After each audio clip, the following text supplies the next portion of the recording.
आंगनवाड़ी कार्यकर्ताओं और आंगनवाड़ी सहायिकाओं के लिए कल्याणकारी उपाय। श्री गोपाल शेट्टी जी अपना वक्तव्य पूरा करें। आदरणीय शेट्टी जी हाँ, धन्यवाद सभापति महोदय जी। रितेश पांडे जी द्वारा प्रस्तुत ये प्राइवेट मेंबर बिल आंगनवाड़ी कार्यकर्ता और सेविकाओं को उनके कामकाज में और उनके जीवन में एक बदलाव आए, इस प्रकार का ये प्रस्ताव है। इस पर मैं अपने विचार रखने से पहले मैं आपको धन्यवाद देना चाहता हूँ, आपने मुझे देने का मौका दिया। आपके साथ में बहुत सारे लोगों को आश्चर्य होगा इस बात को सुनकर कि उन दोनों में 100 रुपये का मानधन से उन्होंने प्रारंभ किया था। वो 100 रुपये का बढ़कर फिर 400 रुपया हुआ, फिर 800 रुपया हुआ, फिर बढ़ते बढ़ते आज बहुत अच्छा उनको मानधन मिलता है। ये तो नहीं कहूँगा, लेकिन सम्मानजनक मानधन मिलता है। ये तो मानव जीवन का एक अपेक्षा होता है कि जितना ज़्यादा मिले उतना मिलना चाहिए। उसके लिए वो स्वयं भी मांग करते रहे और जनप्रतिनिधि और सरकार भी समय समय पर उसके पर विचार करते रहती है।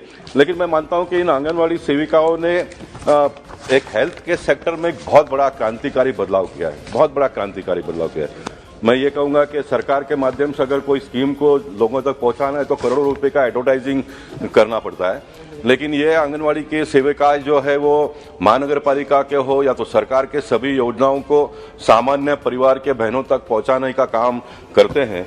और खास करके अगर सरकार के साथ में डायरेक्ट जोड़ने के अनेक योजनाओं के साथ साथ में अगर एक योजना की हम बात करेंगे तो ये योजना का हम निश्चित कह सकते हैं कि ये आंगनवाड़ी सेविकाएं जो है सरकार की सारी योजनाओं को ले जाकर प्रत्येक घर की महिलाओं के दिलो दिमाग तक उतारने का वो प्रयास करते हैं।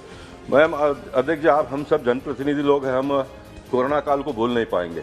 कोरोना काल में जब काम करने के लिए कोई भी आगे नहीं आता था और झुग्गी झोपड़पट्टी बस्तियों में जहाँ पर बहुत ही दयनीय स्थिति में लोग अपना जीवन जीते हैं, जहाँ पर हेल्थ सेंटर नहीं होता है और दवा खाने तक लोगों को जाने में बहुत दिक्कत होती है पैसे नहीं होने की वजह से, ऐसे समय पर इन आंगनवाड़ी सेविकाओं ने बहुत बड़ा काम किया, बहुत बड़ा काम किया।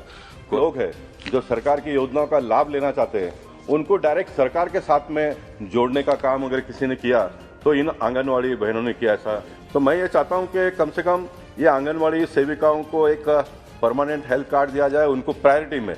अगर उनका नाम 2011 के सेंसर में है या नहीं है तो इनको इसमें साथ में जोड़ देना चाहिए, तो इन सारी बहनों को इसका लाभ मिले। क्योंकि ये दूसरे का जो चिंता करती है, अगर उनके जीवन में भगवान करे कभी कोई आफत इस प्रकार का आए नहीं, बीमार ना पड़े हो, लेकिन अगर पड़ते हैं तो उसकी व्यवस्था हम जैसे लोगों ने इस पार्लियामेंट के माध्यम से पूरे देश भर के बहनों का चिंता हमने करना चाहिए। इसलिए इसका लाभ उनको मिले, उनको प्रायोरिटी में इसके साथ में जोड़ा जाए। ये भी मैं सम्मान मंत्री महोदय जी यहाँ पर बैठे हैं तो उनसे भी मैं निवेदन करना चाहूँगा। जो भी बहनें इस सेविका बनकर या तो आंगनवाड़ी सेविका बनकर काम में लगी थी तो तब उन्होंने कोई बहुत हमारा जीवन में बदलाव आएगा इस प्रकार का सोच उनका नहीं था। उनका सोच यही था कि हम समाज के लिए कुछ योगदान दें अपना। हमारे जो सिस्टम है, कॉरपोरेशन हो या तो राज्य सरकार की, सरकार को हम मदद करें, इस प्रकार के सोच से वो आए थे। लेकिन जबकि ये विषय इतना बड़ा हो गया पूरे देश भर में तो उनकी छोटी मोटी कुछ अपेक्षाएं जागी है, तो उस अपेक्षाओं पर हम सब लोगों ने मिलकर खरा उतरने का प्रयास करना चाहिए। मुझे इस विषय पर आपने बोलने का अवसर दिया, धन्यवाद। मैं आपका धन्यवाद अदा करता हूँ। बहुत बहुत धन्यवाद।